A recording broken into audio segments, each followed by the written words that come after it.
Students, now हम इस video में पढ़ने वाले हैं relationship between zeros and coefficient of polynomials.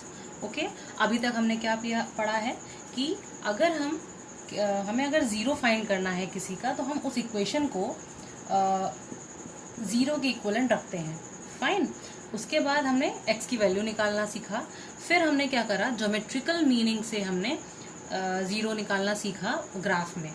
Okay, अब मैं आपको बताने जा रही हूँ कि लीनियर इक्वेशन में हमारा जीरो और कोफिशिएंट का क्या रिलेशन होता है। तो आपका सपोज हमने एक लीनियर इक्वेशन ले लिया, लीनियर इक्वेशन जो है हमारा ax प्लस बी की फॉर्म में, ठीक है। और अगर हम इसको जीरो का फाइंड करना है तो ये एक इक्वेशन है जिसका नाम है px। ओके, हम इसको किसके इक्वलेंट रखेंगे, जीरो के इक्वलेंट रखेंगे। तो हम अब क्या करेंगे, अगर हम इसका x की वैल्यू हमको फाइंड करनी है तो ये हो जाएगा -b/a।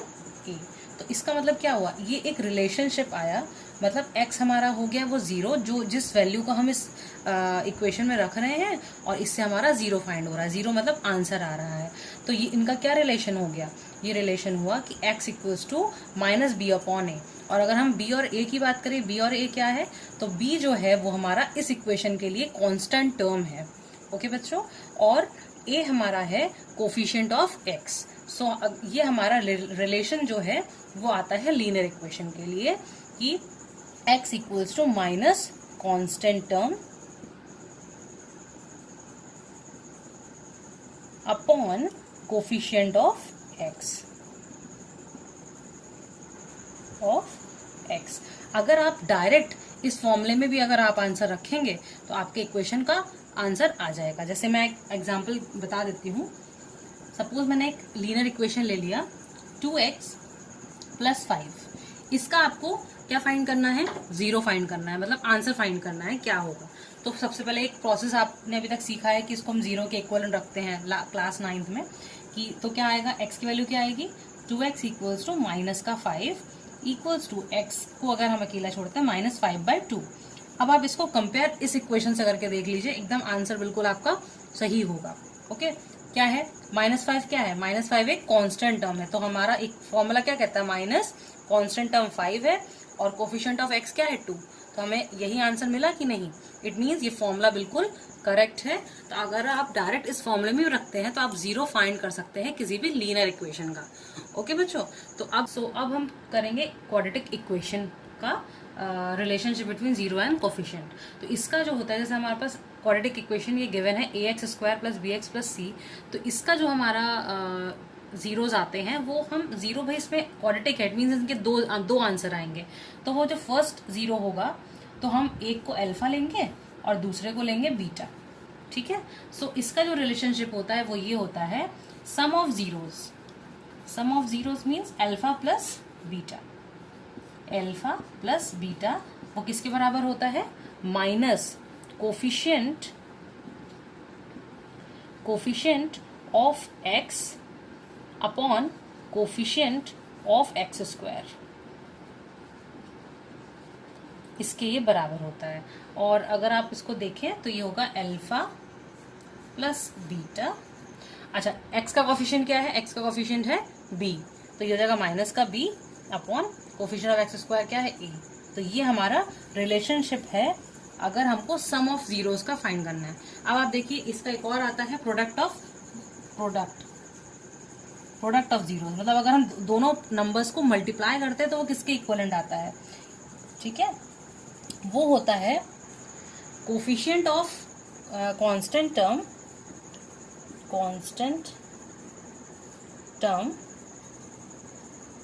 अपॉन कोफिशिएंट ऑफ, इसमें माइनस साइन नहीं होता है बच्चों, कोफिशिएंट ऑफ x²।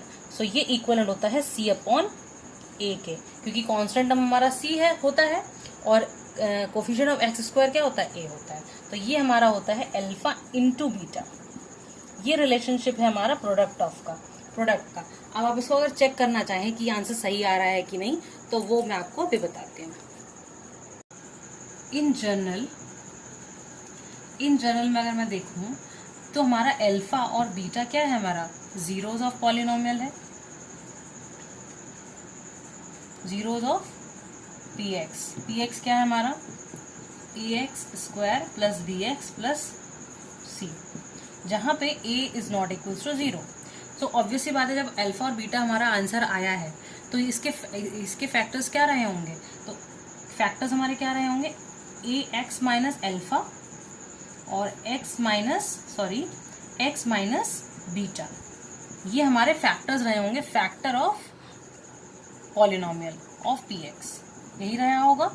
अब अगर मैं बताऊं कि ये a x square plus B x plus c ये किसका इक्विवेलेंट होगा, भाई जब हम इसको सॉल्व करते तब हमें जीरोज मिलता है, राइट।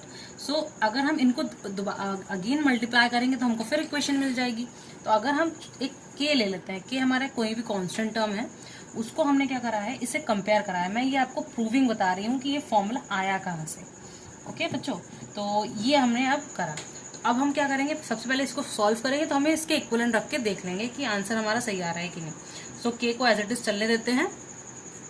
उसके बाद अब हम क्या करेंगे, एक्स को इससे मल्टीप्लाई करेंगे तो एक्स स्क्वायर हो जाएगा, एक्स इंटू एक्स, फिर एक्स को बीटा से करेंगे तो माइनस का, देखो माइनस का एक्स बीटा, फिर अब इससे करेंगे तो माइनस का अल्फा एक्स, फिर minus minus plus x alpha into beta.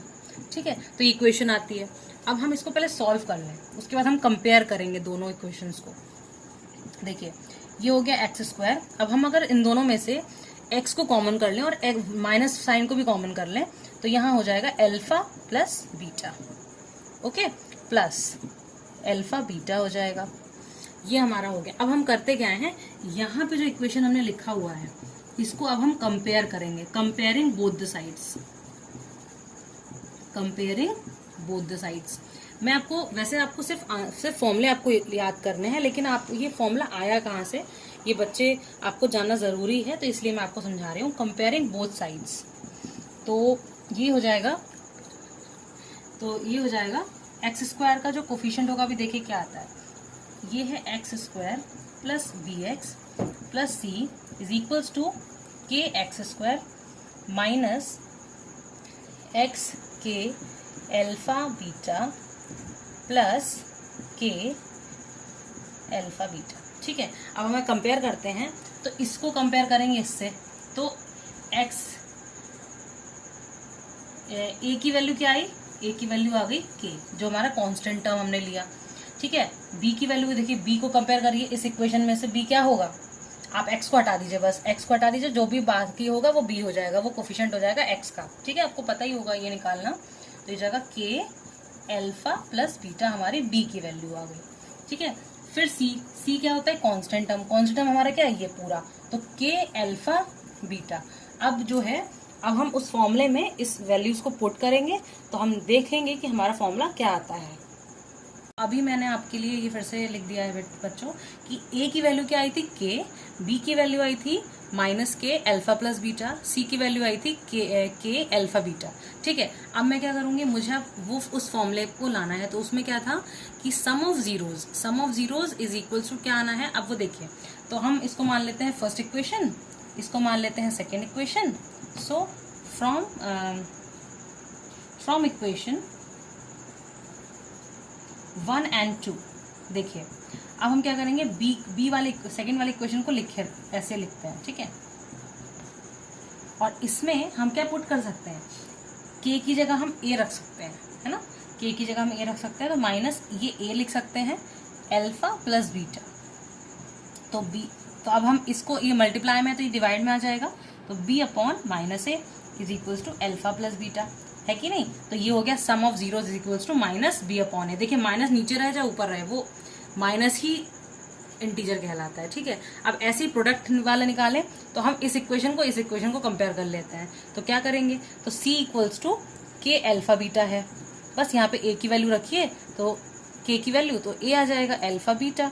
अब a को हम डिवाइड में ले आएंगे तो हमारा प्रोडक्ट ऑफ जीरोज मतलब ये is equal to c upon a। तो हमारे ये दोनों फॉर्मूलेस यहाँ पे प्रूव हो गए और फाइंड आउट हो गए। तो ऐसे ही हम अब क्यूबिक का पढ़ेंगे, क्यूबिक पॉलिनोमियल कह सकते हैं या फिर क्यूबिक इक्वेशंस भी कह सकते हैं। तो इस फॉर्म में ये होता है px equals to ax³ plus bx² plus cx plus d। Okay, so इसमें क्या होता है, a is not equals to 0, ये तो हर जगह ही है। अब हमें जीरोज, आप जानते हो जीरोज यहाँ पे हम किसको रिप्रेजेंट कर रहे हैं, जो हमारे आंसर आ रहे हैं। तो इसमें जीरो हमारे कौन कौन है, अल्फा बीटा गामा, इनको कहते हैं अल्फा, इसको कहते हैं beta, and this is called gamma, right.